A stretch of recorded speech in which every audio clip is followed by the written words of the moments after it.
ಇನ್ನು ಈ ಕುರಿತಾಗಿ ಮಾತನಾಡೋದಕ್ಕೆ ನಮ್ಮ ಪ್ರತಿನಿಧಿ ಅಜಿತ್ ಹನುಮಕ್ಕನೊಂದಿಗೆ ನೇರ ಸಂಪರ್ಕದಲ್ಲಿದ್ದಾರೆ ನ್ಯೂಸ್ ಡೆಸ್ಕ್ನಿಂದ. ಅಜಿತ್, ಈಗೊಂದು ವದಂತಿ ಹಬ್ಬಿತ್ತು.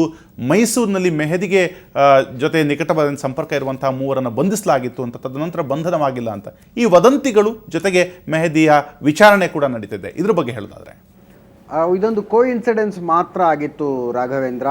ಬೇರೊಂದು ಪ್ರಕರಣಕ್ಕೆ ಸಂಬಂಧಪಟ್ಟಂತೆ ಮೂವರು ಯುವಕರನ್ನ ಮೈಸೂರಿನಲ್ಲಿ ಬೆಂಗಳೂರು ಪೊಲೀಸರು ವಶಕ್ಕೆ ತೆಗೆದುಕೊಂಡು ವಿಚಾರಣೆ ನಡೆಸ್ತಾ ಇದ್ರು. ಅದು ಭಯೋತ್ಪಾದನೆಯಂಥ ಗಂಭೀರ ಪ್ರಕರಣ ಆಗಿರಲಿಲ್ಲ. ಆದರೆ ಏಕಾಏಕಿ ಹುಟ್ಟಿಕೊಂಡಂಥ ವದಂತಿ ಅಂದರೆ ಬೆಂಗಳೂರಿನಲ್ಲಿ ಅರೆಸ್ಟ್ ಆಗಿದ್ದಂಥ ISIS ಬೆಂಬಲಿಗ ಮೆಹದಿ ಮಸ್ರೂರ್ನ ಸಹಚರರವರು ಅನ್ನುವಂಥ ವದಂತಿ ಏಕಾಏಕಿ ಹುಟ್ಟಿಕೊಂಡಿತು. ಮತ್ತು ವದಂತಿಗೆ ರೆಕ್ಕೆ ಪುಕ್ಕಗಳ ಬಂದು ಚಾಮುಂಡಿ ಬೆಟ್ಟಕ್ಕೆ ಒಂದು ಅಪಾಯ ಇತ್ತು, ಆ ಕಾರಣಕ್ಕಾಗಿ ಬಿಗಿ ಪೊಲೀಸ್ ಭದ್ರತೆಯನ್ನು ಏರ್ಪಡಿಸಲಾಗಿದೆ ಅನ್ನುವಂಥ ವದಂತಿಗಳು ಶುರುವಾದವು. ಮೈಸೂರಿನಲ್ಲಿ ಕೆಲವು ಮಾಲ್ಗಳಲ್ಲಿ ಬಿಗಿ ಪೊಲೀಸ್ ಭದ್ರತೆಯನ್ನು ಕೊಡಲಾಗಿದೆ ಅನ್ನುವ ವದಂತಿಗಳು ಶುರುವಾದವು. ಈ ರೀತಿಯಾಗಿ ರೆಕ್ಕೆ ಪುಕ್ಕ ಪಡೆದಂಥ ವದಂತಿಗಳು ಈಗ ಸ್ವತಃ ಮೆಹದಿ ಮಸ್ರೂರ್ನನ್ನು ಬಂಧಿಸಿ ವಿಚಾರಣೆ ನಡೆಸ್ತಾ ಇರುವಂಥ ತಂಡದ ನೇತೃತ್ವ ವಹಿಸಿರುವ ಜಂಟಿ ಪೊಲೀಸ್ ಆಯುಕ್ತ ಹೇಮಂತ್ ನಿಂಬಾಳ್ಕರ್ ಬಹಳ ಸ್ಪಷ್ಟವಾಗಿ ಹೇಳಿದ್ದಾರೆ, ಮೈಸೂರಿನಲ್ಲಿ ನಾವು ಯಾರನ್ನು ವಶಕ್ಕೆ ಪಡೆದಿಲ್ಲ, ಇದು ಕೇವಲ ವದಂತಿ ಅನ್ನುವ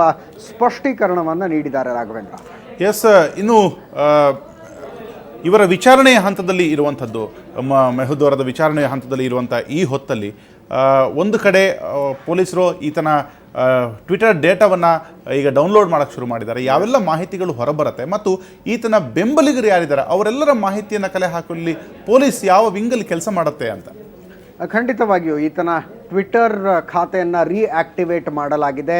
ಒಂದು ರಹಸ್ಯ ಸ್ಥಳದಲ್ಲಿಟ್ಟು ಮೆಹದಿ ಮಸ್ರೂರ್ನ ವಿಚಾರಣೆ ನಡೆಸಲಾಗ್ತಾ ಇದೆ ಮತ್ತು ವಿಚಾರಣೆ ನಡೆಸ್ತಾ ಇರುವಂಥ ಅಧಿಕಾರಿಗಳು ಆಫ್ ದ ರೆಕಾರ್ಡ್ ಕೊಡ್ತಾ ಇರುವ ಮಾಹಿತಿಯ ಪ್ರಕಾರ ಆತನಿಗೆ ತನ್ನ ಟ್ವಿಟರ್ ಅಕೌಂಟ್ ಏನಾಗಿದೆ ಅನ್ನೋದನ್ನು ತಿಳಿದುಕೊಳ್ಳುವ ಅತಿ ದೊಡ್ಡ ಕುತೂಹಲ ಇರುವಂಥದ್ದು.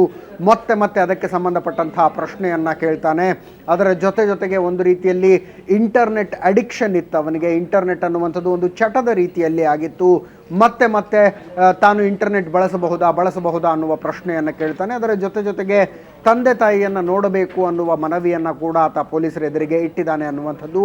ಇದೆಲ್ಲವನ್ನೂ ಕೂಡ ಗಂಭೀರವಾಗಿ ನೋಟ್ ಮಾಡಿಕೊಳ್ತಾ ಇರುವಂಥ ತನಿಖಾಧಿಕಾರಿಗಳು ಆತನ ಟ್ವಿಟರ್ ಅಕೌಂಟ್ನ ಫಾಲೋವರ್ಗಳು 17,800 ಫಾಲೋವರ್ಗಳೇನಿದ್ರು ಅವರ ಮಾಹಿತಿ ಮತ್ತು ಅವರ ಟ್ವೀಟ್ಗಳು ಯಾವುದಾದ್ರೂ ಐಸಿಸ್ಗೆ ನೇರವಾಗಿ ಸಂಬಂಧಪಟ್ಟಂಥದ್ದಿದೆಯಾ ಅನ್ನುವ ಮಾಹಿತಿಗಳನ್ನು ಕಲೆ ಹಾಕ್ತಾ ಇದ್ದಾರೆ Raghavendra. Yes, thank you Ajit ನಿಮ್ಮೆಲ್ಲ ಮಾಹಿತಿಗೆ.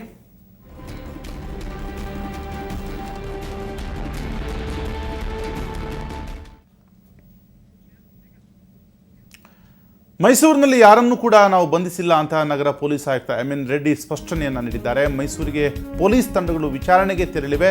ಮೆಹದಿಗೆ ಮೈಸೂರಿನ ಸಂಪರ್ಕ ಇದೆ ಎಂಬ ಬಗ್ಗೆ ವಿಚಾರಣೆ ಕುರಿತು ಪೊಲೀಸ್ ತಂಡಗಳು ಮಾಹಿತಿಯನ್ನು ಕಲೆ ಹಾಕ್ತಿವೆ. ಸುವರ್ಣ ನ್ಯೂಸ್ಗೆ ಹೀಗಂತ ಪೊಲೀಸ್ ಆಯುಕ್ತ ರೆಡ್ಡಿ ಹೇಳಿಕೆಯನ್ನು ನೀಡಿದ್ದಾರೆ.